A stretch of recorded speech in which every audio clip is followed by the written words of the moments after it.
Standard forms कौन कौन से हैं, तो ये आपको याद होने चाहिए।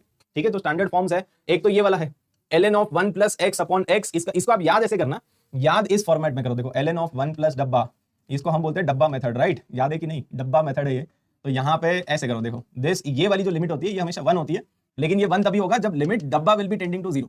मतलब यहाँ पे जरूरी नहीं कि आपको जो एग्जाम में आएगा वो x ही आएगा, हो सकता है कि x की जगह x स्क्वायर कर देंगे, कभी कभी x की जगह sin x कर देते हैं, कभी x की जगह tan x कर देते हैं, तो कुछ भी आपको दे सकते हैं। अगर ये वाला फॉर्मेट है ना कि log ऑफ 1 प्लस डब्बा अपॉन डब्बा और डब्बे का वैल्यू 0 आ रहा है, then this quantity is always equal to 1। ठीक है, तो ये स्टैंडर्ड लिमिट है, आपको ये डब्बा फॉर्मेट में याद रखना है। तो कल को मान लो ये पूछ लिया किसी ने, ऐसा कोई सवाल आ गया कि भाई लिमिट x टेंडिंग टू 0 और ln of 1 plus sin x upon sin x, तो इसका वैल्यू भी कितना होगा? इसका वैल्यू भी 1 ही होगा, क्योंकि देखो log ऑफ 1 प्लस डब्बा डिवाइडेड बाय डब्बा, ऊपर नीचे सेम होना चाहिए। log ऑफ 1 प्लस डब्बा डिवाइडेड बाय डब्बा है, तो इसका वैल्यू भी 1 आ जाएगा। समझ गए ना? मतलब बेसिकली आपको याद इस फॉर्मेट में करना है, ये फॉर्मूला है लेकिन इस फॉर्मेट में याद करना है। ये सब स्टैंडर्ड फॉर्म्स है। ठीक है, सिमिलरली a की पावर डब्बा माइनस 1 बाय डब्बा, ये डब्बा मेथड बोलते हैं बेसिकली, राइट? तो ये ऐसा कुछ भी आ जाए तो इसकी लिमिट होती है ln a।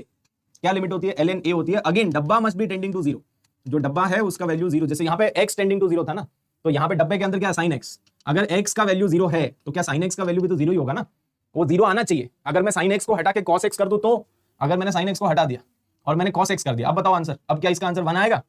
अगर मैं यहाँ पे cos x कर दूं तो अब 1 नहीं आएगा, ये गलती मत करना। ठीक है, तो यहाँ पे आपका जो फॉर्मेट है वो तो यही है कि log ऑफ 1 प्लस डब्बा डिवाइडेड बाय डब्बा, है ना? तो इसका आंसर तो 1 आना चाहिए, लेकिन नहीं आएगा। क्यों नहीं आएगा? क्योंकि वो जो डब्बा है वो टेंडिंग टू 0 भी तो होना चाहिए। जब x 0 को टेंड करेगा तो cos x, आप x इक्वल टू 0 पुट करो, x इक्वल टू 0 पुट करेंगे तो cos 0 1 होता है ना, cos 0 0 नहीं होता है, cos 0 1 होता है। तो इसीलिए यहाँ पे एक्चुअली आंसर कितना आ जाएगा? 1 नहीं आएगा, ये आएगा 1 प्लस 1, cos 0 1 होता है ना, और नीचे भी 1 आ जाएगा। तो एक्चुअली आपका जो आंसर आएगा वो ln 2 आएगा, है ना? This is the answer.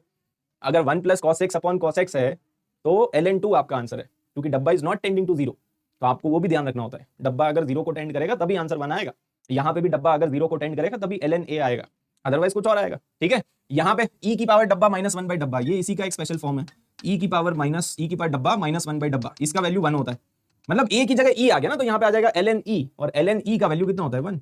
ठीक है, तो ये स्टैंडर्ड फॉर्म कितने लोगों को याद है? फिर 1 माइनस कॉस डब्बा, इसके ऊपर काफी सवाल आ रहा है आजकल। 1 माइनस कॉस डब्बा डिवाइडेड बाय डब्बे का स्क्वायर, इसको भी याद करो। इसमें भी जब डब्बा टेंडिंग टू 0 है तो आप लगा सकते हो, इस फॉर्मेट में आपको याद करना है, और ये 1/2 होता है। ठीक है, 1 माइनस कॉस डब्बा डिवाइडेड बाय डब्बे का स्क्वायर, इसका वैल्यू कितना होता है? 1/2 इसका वैल्यू होता है। डब्बे के अंदर कुछ भी आ जाए जो कि 0 को टेंड करना चाहिए, जरूरी नहीं कि x ही आएगा, 2x आ सकता है, 4x आ सकता है, x स्क्वायर आ सकता है, sin x आ सकता है, tan x आ सकता है, cos x नहीं आ सकता, क्योंकि cos 0 1 होता है, sin 0 0 होता है, tan 0 0 होता है, x स्क्वायर का वैल्यू भी 0 आएगा अगर x टेंडिंग टू 0 है तो। समझ गए ना? तो ये सब आपको पता होना चाहिए। यहाँ पे कुछ ऐसी क्वांटिटी जो कि 0 बन रही है। ठीक है, 1 माइनस कॉस डब्बा